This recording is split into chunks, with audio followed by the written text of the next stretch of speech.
que lleva por título Aumentar la competitividad y eficiencia con la tecnología ya disponible.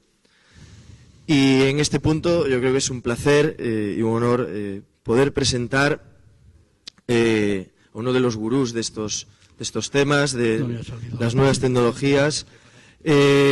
Podríamos decir de él, como figura en su breve descripción en la página web del evento, que es un apasionado de la tecnología social, investigador de nuevos usos para el software social dentro de las empresas y las organizaciones. It's a pleasure for me to introduce you, Mr. Lee Bryant. Su ponencia lleva por título Construyendo las estructuras para los negocios en el siglo XXI. Fuerte aplauso para él. Thank you.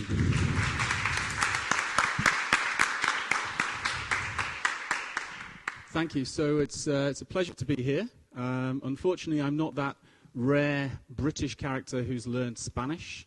Respect to Guy for doing that, but unfortunately you'll have to sit through my English, so apologies for that. They told me this was Benidorm. It doesn't look like Benidorm, that's why I'm speaking English. So the topic that I wanted to talk about today is organizational structures. So we've talked this morning about how the world of work is changing, how we have new behaviors and new culture and new ways of thinking about work. But I think in many companies today, the biggest barrier to actually making this real is the structure of the organization itself. And so I want to talk about some ways in which I hope that will change. So by way of introduction, we have been using social technology inside large organizations for quite a long time. We started doing this work in 2002, so we've had about 12 years experience using social platforms, blogs, wikis, social networks, social communication tools inside large companies. And we believed that simply by using this technology and allowing workers to communicate and work in a connected company, the culture of the company would also change.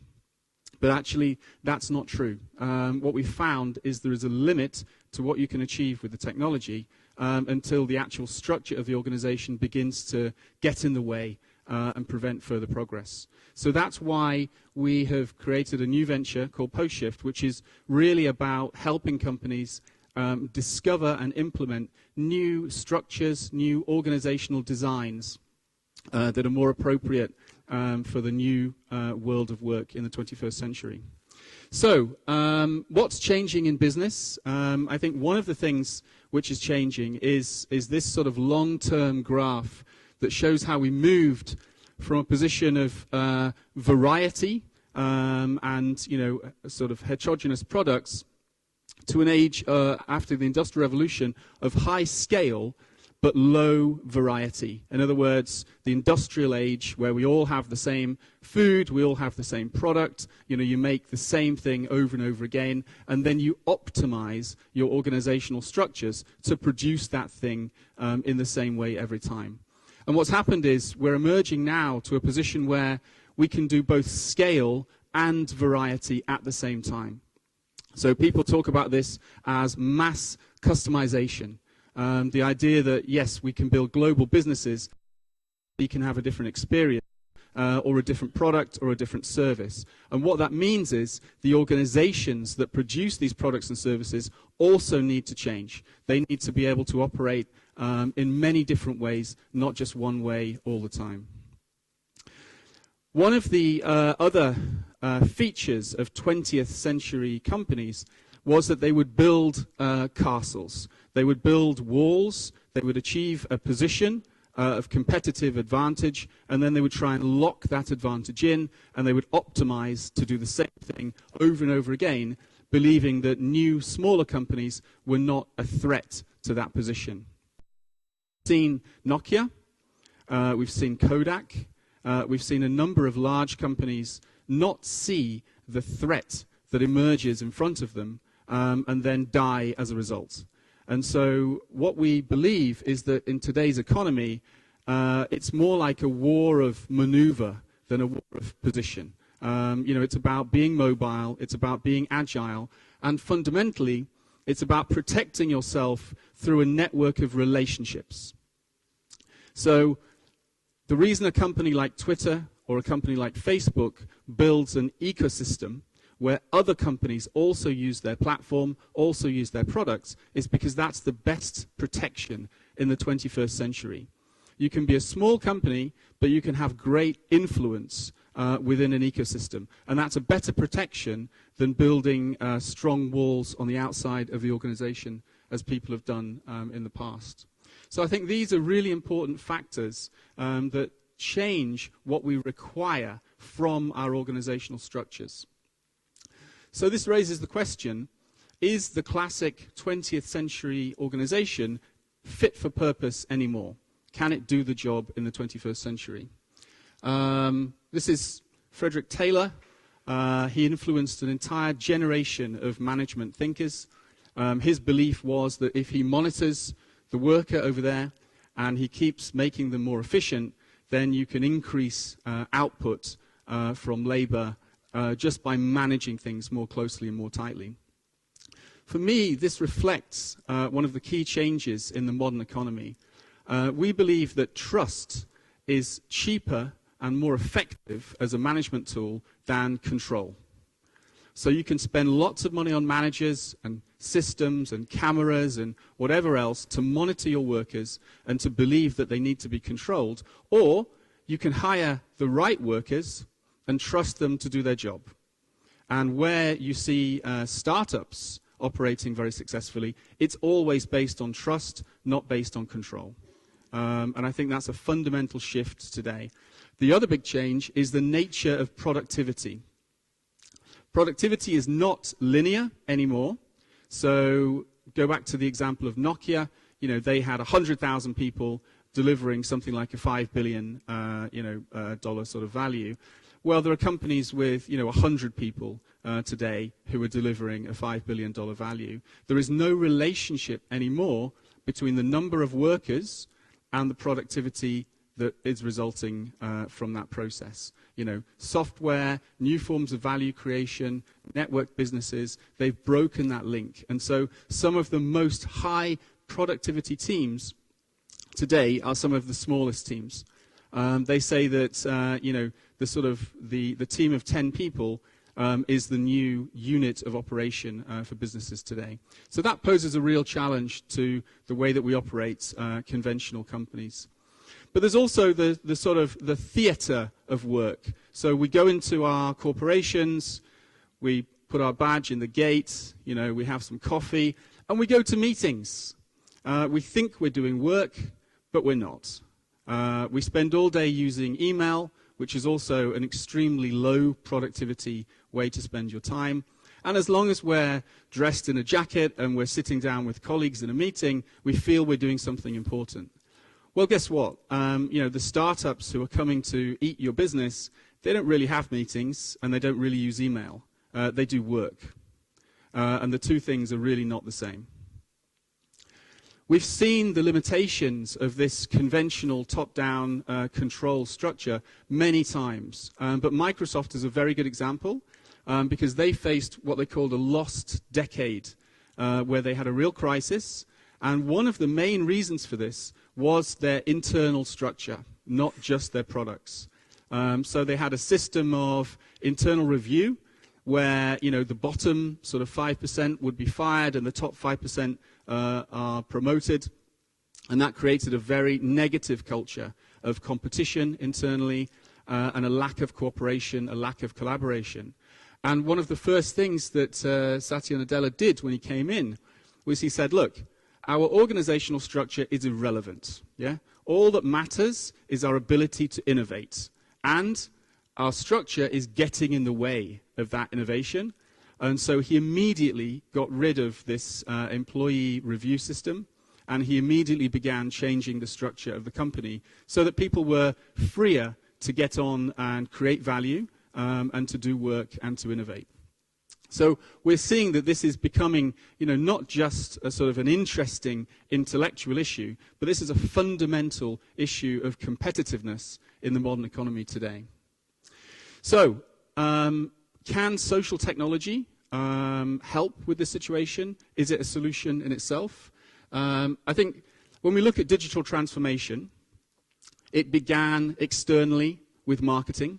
So it was about talking to your customers using Twitter or Facebook or social channels. Then we saw it change products and services. It also has a huge impact on the way that we do IT and technology within companies, because it's very interesting that, I heard a quote yesterday at an event where somebody said, that the office is the place I go to use 1990s technology.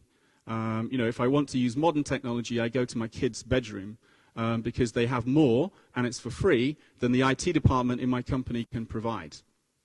Big problem. That's holding people back. On the outside, consumer technology is subject to the forces of evolution, a bit like the Lamarckian giraffe that we saw earlier. So it has to evolve or it dies. Unfortunately, there's no competitor to your internal IT department. So they can be as bad as they like, and they're not going away. And that means that the state of enterprise technology compared to consumer technology is extremely poor right now. And that's one of the things that needs to change. But digital transformation has also changed our business models. And I think fundamentally, the next stage is about the nature of the firm itself. What is the organization for? How does it work? And how does it continue to evolve into the future? And that's really the sort of heart of the question that I wanted to address today. So looking at social technology, and here we're talking about the kind of social platforms. So for example, Atos have Blue Kiwi, French product internally. Vodafone, I think, were mentioned on the slides. Vodafone have Jive, they have SharePoint, they have Lithium.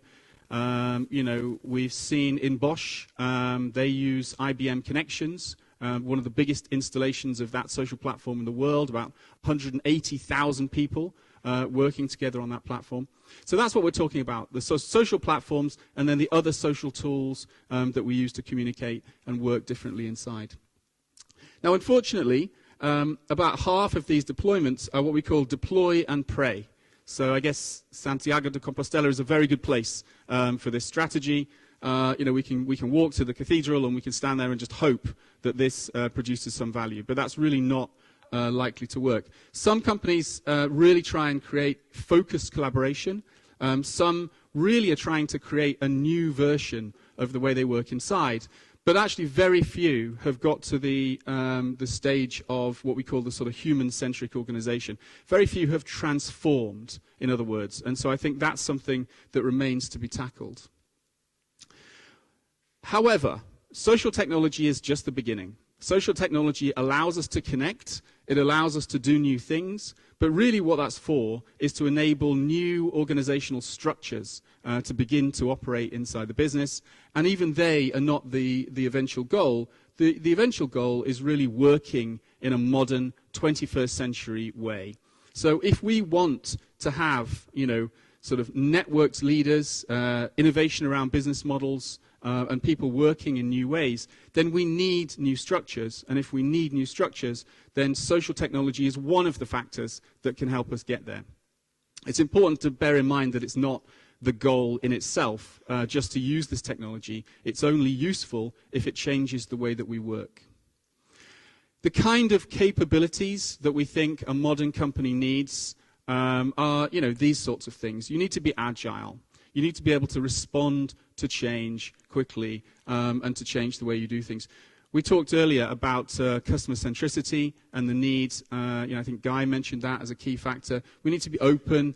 And more than anything else, we need to be resilient. We need to be able to respond to negative events or respond to things that affect us in a strong way.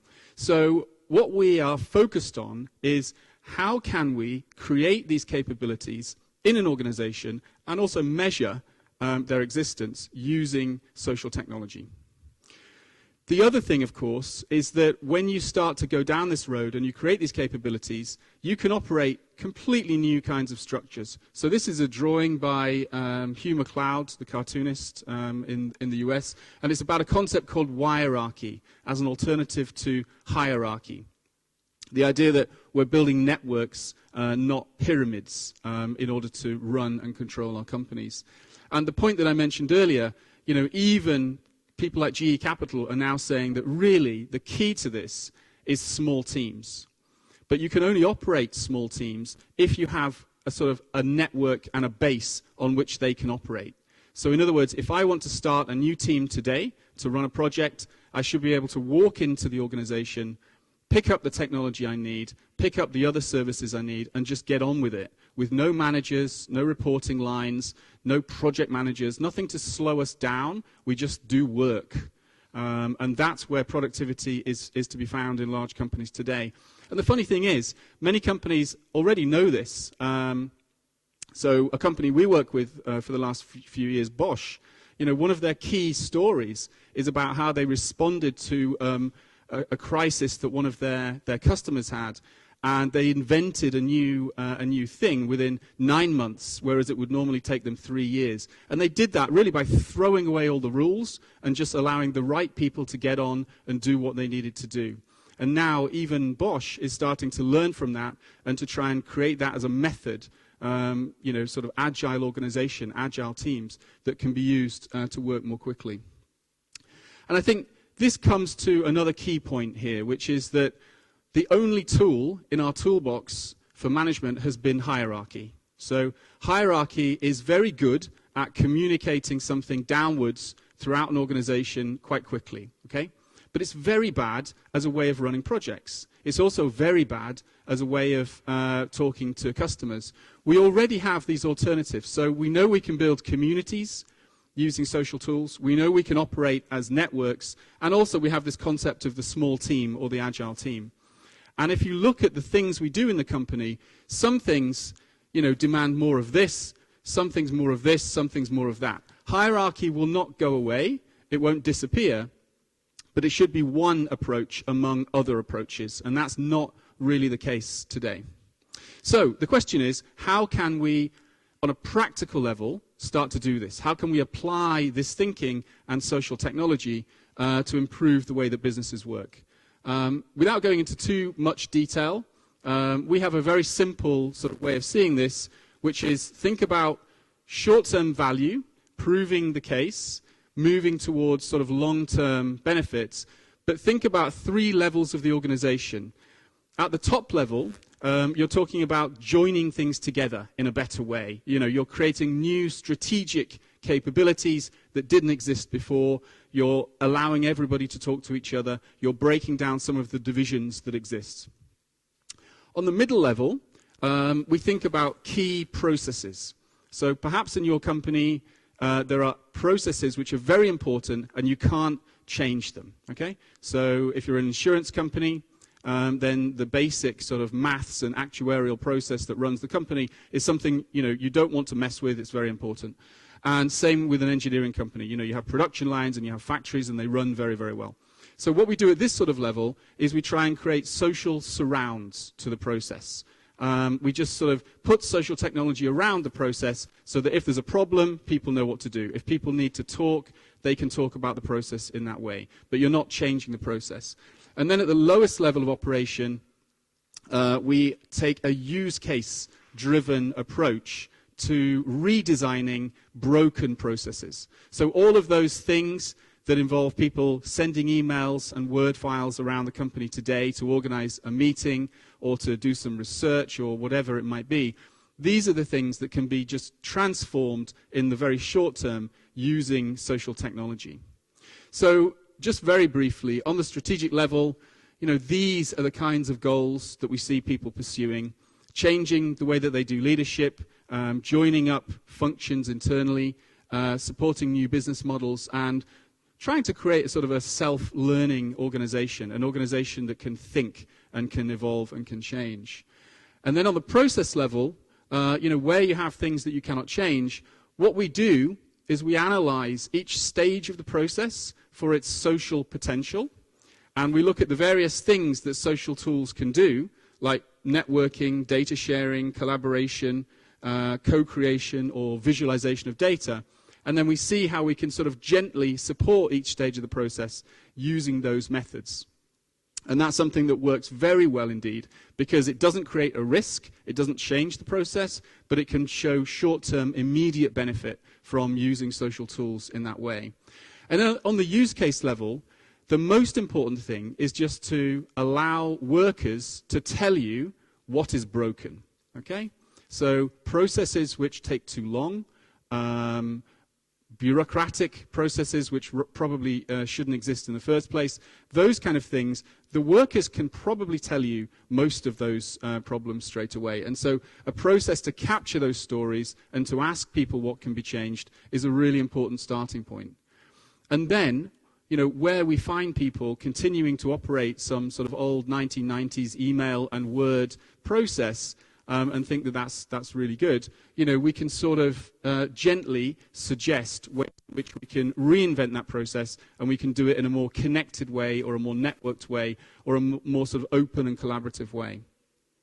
And what we do, you can use a tool, a very, very simple tool, to sort of define almost a mini business case for this change action, for addressing this use case. So we use what we call a use case canvas, very similar to a business model canvas, and just define, you know, who is it for, what's it about, what's the goal, is it a priority, and how do we measure success? And then that can lead to a very small project where we use social tools to improve the way the business is actually operating.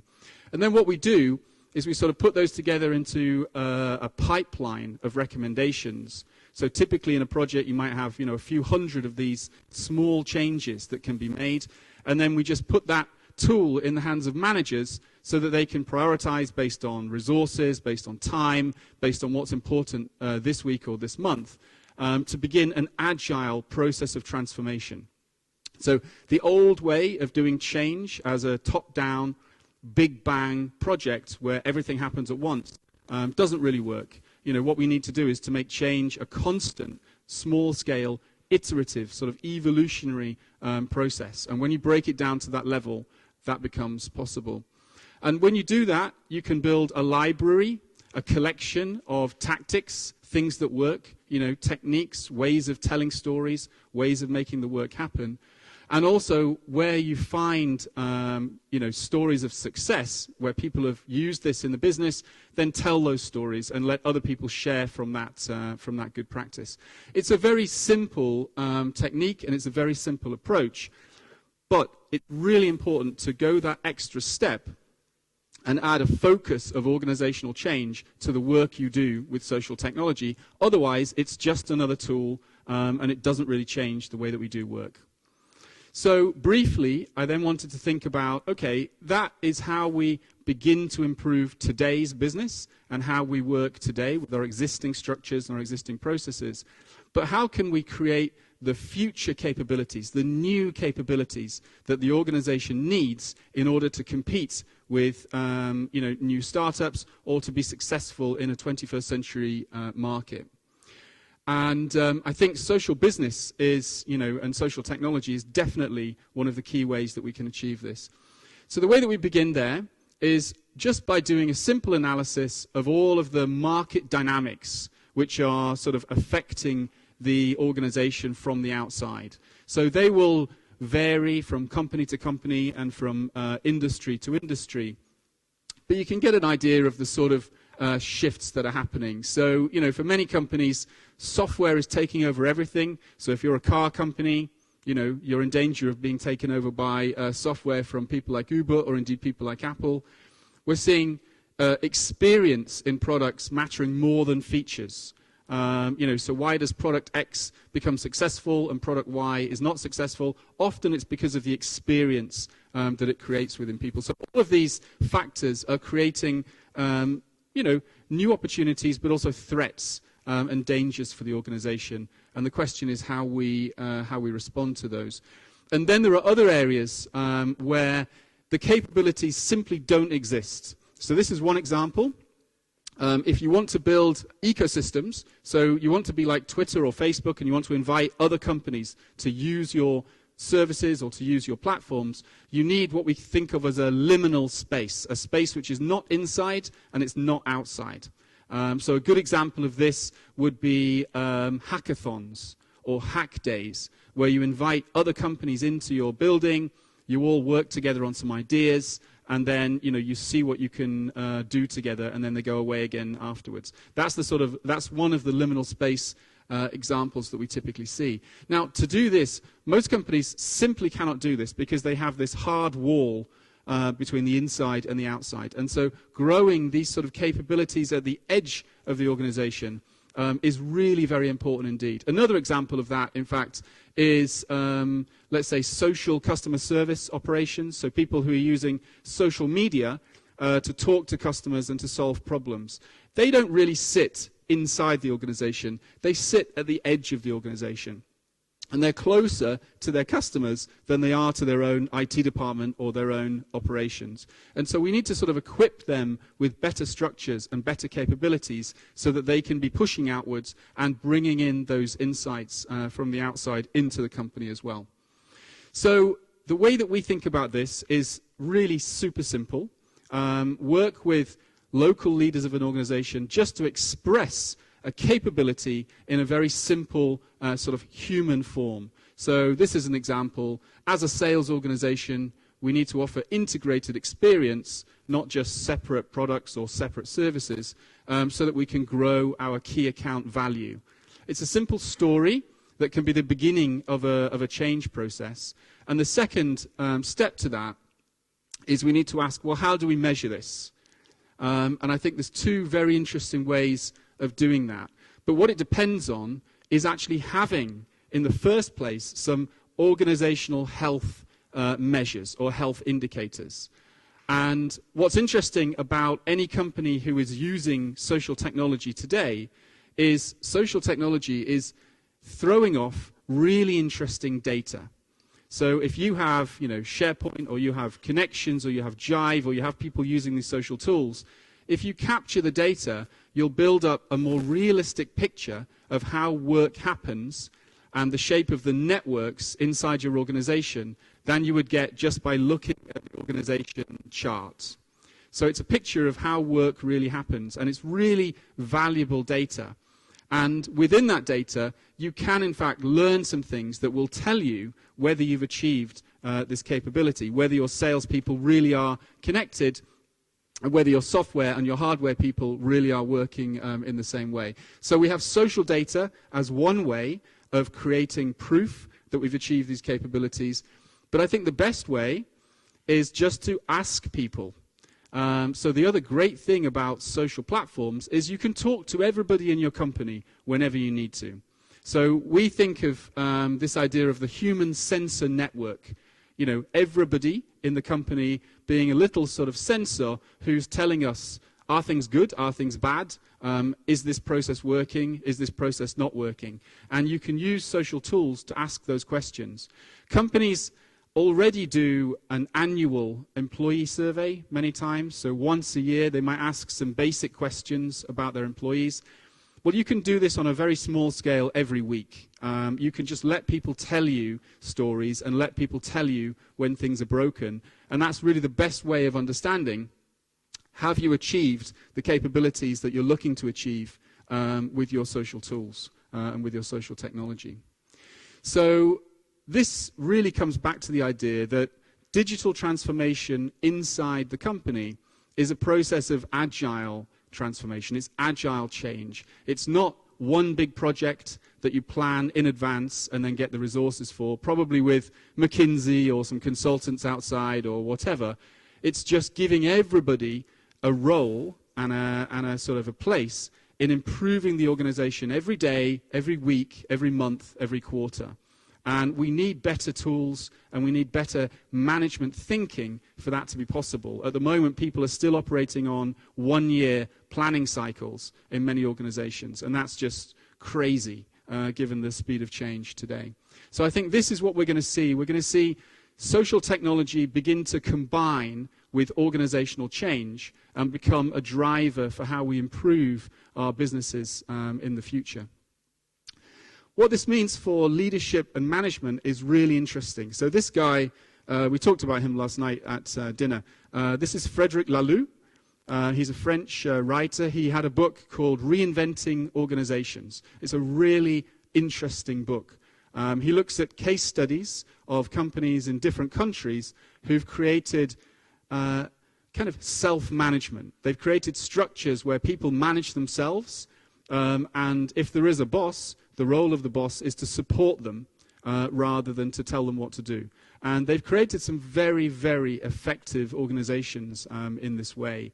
One of the most interesting case studies is a nursing social care organization in the Netherlands called Buurtzorg, and it saved the Dutch government tens, if not hundreds of millions of euros, whilst also massively improving the lives of the customers who use this organization.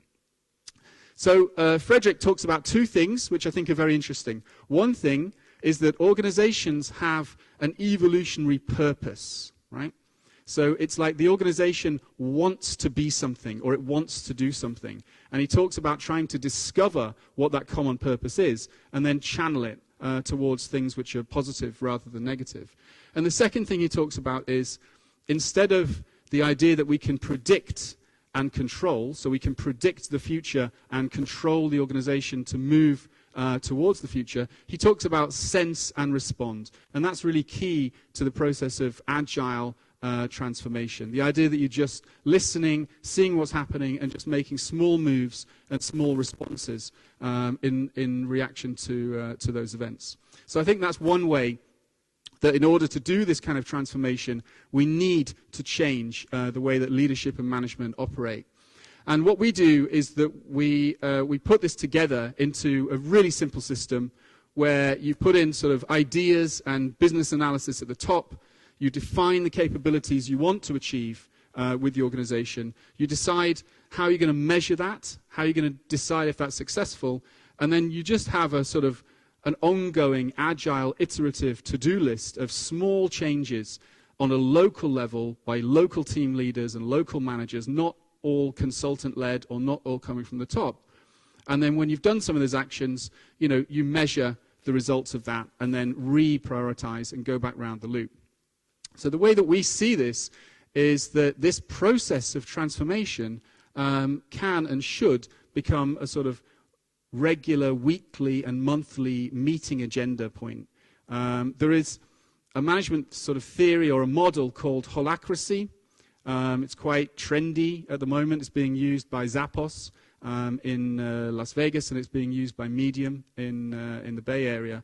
And holacracy has one really good idea inside it, which is in every meeting, everybody comes to the meeting and they say, what is getting in the way of them doing their job? So what are the barriers to them doing their job? And they try and close those gaps, get rid of those barriers, and do what they call processing tensions as a way of letting people move forward. And that's something that I think we can start to do more effectively at bigger scale with social tools.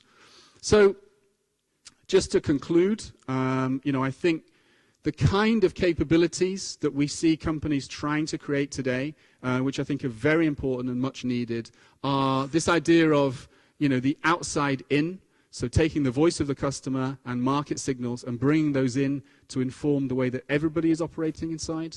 The use of small teams and agile working, I think that's really a great source of value and productivity today.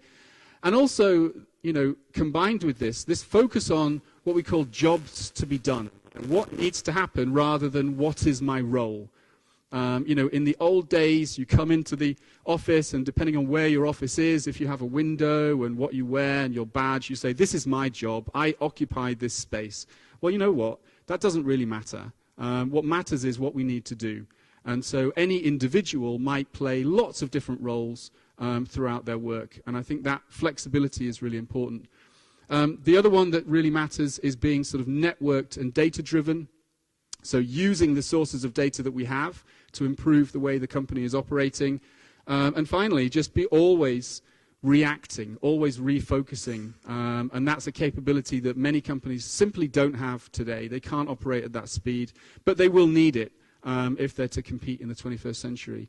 But overall, we can't predict the future accurately.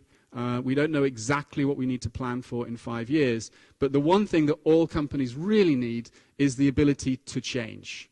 And so that sort of fundamental capability is something that I think we can achieve through a combination of social technology and new thinking about the organization. But it's a real priority, and we see lots of CEOs and lots of boards as well, actually, really worried about this, and they really can see, how quickly new competitors are emerging, and they really don't know what to do. I mean, a great example is the car industry right now.